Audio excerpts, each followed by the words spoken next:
ইব্রাহিম খলিল, বাড়ি কুমিল্লার মনোহরগঞ্জ উপজেলার বাতাবাড়িয়া গ্রামে। ২৮ বছর ধরে গাছে উঠে মৌচাক কাটেন।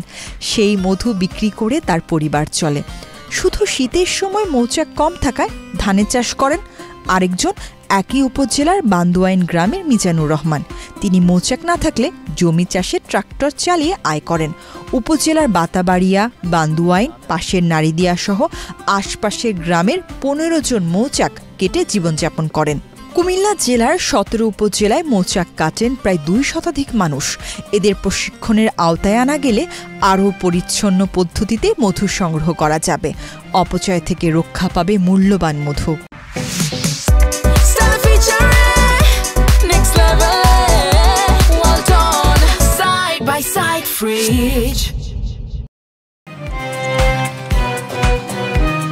কুমিল্লার লাকসাম উপজেলার মনপাল গ্রামে দেখা যায় মৌচাক কাটার একটি দলকে। তারা গাছওয়ালা বাড়ির দিকে টার্গেট করেন, গাছের দিকে উঁকি ঝুঁকি দেন। তাদের চোখ ঠিকই খুঁজে নেয় গাছের মগ ডালের মৌচাক। নিজ থেকেই বুঝে যান মৌচাক কাটার উপযোগী হয়েছে কিনা। তারপর গাছের মালিকের খোঁজ করেন।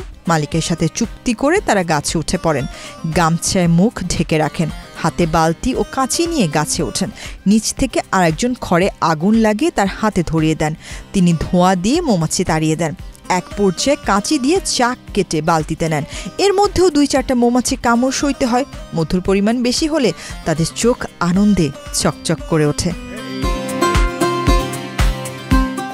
রাঙামাটিতে মৌচাক কাটা কাজ শিখেছেন ইব্রাহিম খলিল। তিনি শিখিয়েছেন আরও ১৩ জনকে। তার থেকে কাজ শিখে অনেকে ভেজাল মধু বিক্রি করেন। তবে যারা ভেজাল মধু বিক্রি করে তারা প্রকৃতির বিচারও পায়। এটা ঘটনা হলো মধুওয়ালা শতকরা 99% ২ নম্বর। আমার থেকে শিখছে লোক এখন মধু ২ নম্বর করে বিক্রি করে। এটা যে বিক্রি করে সেটাই মাসুল দিতে হয়। মধু ফুকে বিচার করে। আপনি দেখবেন অনেক জায়গায় মধুর বাসায় উঠলে কামড়াইয়া তারে মানে হে তো দায় আরো অনেক মানুষের কামড়ায়। কিন্তু আমি আজকে এত বছরের মধ্যে শুধু ২বার বিপদে পড়ছি। এটাও একটা আল্লাহর রহমত। আর একটা জিনিস ফলো করবেন, হাতের যত ফুল আছে সমস্ত ফুল আনি আমরা চেষ্টা করলে এক ফোঁটা মধু বাইর করতে পারতাম না। কিন্তু মধুটা হইলো আল্লাহ পাকের নেয়ামত। আমরা অরিজিনালি মধু বেশি আল্লাহ আমাদেরকে ভালো চালাইতেছে। ২ নম্বর যারা আছে তারা এক গ্রামে একবার ঢুকলে দ্বিতীয়বার আর ঢুকে না। কিন্তু আমাদেরকে আপনারা বারবার পাইবেন। বান্দুয়াইন গ্রামের মিজানুর রহমান মৌসুমি মোয়াল। কাজ করতে করতে অভ্যস্ত হয়ে গেছেন তিনি। এখন মৌমাছির কামড়ের ভয় কিংবা গাছে চড়ার ঝুঁকি নিয়ে ভাবেন না। ভালো আয় হলে সব কষ্ট ভুলে যান। আলহামদুলিল্লাহ ভালোভাবে চলতেছি, ভালোভাবে খাইতেছি। সিজন ওয়ার এটা আমার ব্যবসা না, এটা আমার কর্ম। শুকনা গেলে আমার নিজে ট্রাক্টর আছে, ট্রাক্টর চালাই। যেমন মাটির ট্রাক্টর, আবার চাষের গাড়ি আছে, চাষের গাড়ি চালাই। এটা আমার সিজন ওয়ার কর্ম। আমরা অফেনলি ফোকার সাথে কোনো ইয়ে নেই। এটা আমরা আমাদের খেলাবেড়া করি, মনে করি যে কোনো ভয় নাই ইনশাল্লাহ। কুমিল্লা বিসিকের সূত্র মতে প্রাকৃতিক মধু চাক কাটা শ্রমিকরা প্রশিক্ষিত নন, তাই তারা সঠিক পদ্ধতিতে মধু সংগ্রহ করতে পারেন না। মোয়ালদের একত্রিত করে প্রশিক্ষণের ব্যবস্থা করার কথা জানায় বিসিক। তাদেরকে যদি আমরা একসাথে করে একটা ভালো প্রশিক্ষণের মাধ্যমে মানে সায়েন্টিফিক জিনিসগুলো ব্যাখ্যা করে দিতে পারতাম যে হ্যাঁ এটা দিলে স্বাস্থ্যসম্মত হয়, এভাবে করলে স্বাস্থ্যসম্মত হয়, এই জিনিসগুলো আমাদের মধ্যে জানা নাই।